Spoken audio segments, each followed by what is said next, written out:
The number of Americans who have mistakes on their credit reports is staggering. A 60 Minutes report exposed that most people cannot even correct the problems. CBS 2's Christine Sloan follows up. Meg Pasternak says a mistake on her credit report nearly destroyed her credit.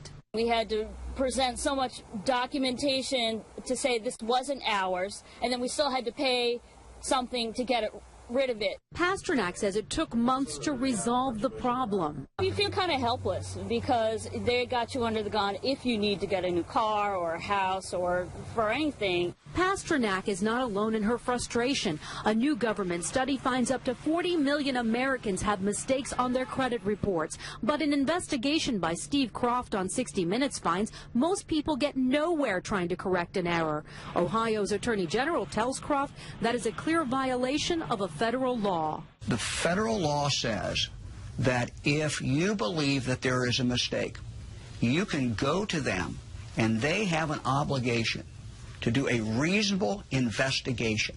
They're not doing a reasonable investigation. End result, if we're successful, is a deletion of that record from your credit report. The credit pros in Newark help people fight agencies like TransUnion and Experian. All the information they receive from a customer, they translate it into a code. They don't forward the letter and the proof of payment to the creditor.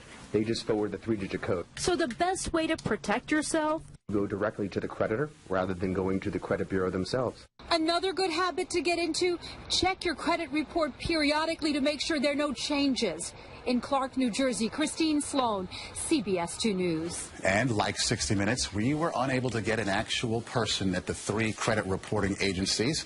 60 Minutes was referred to the spokesperson for the agencies, who provided a statement citing an industry-sponsored survey that showed 90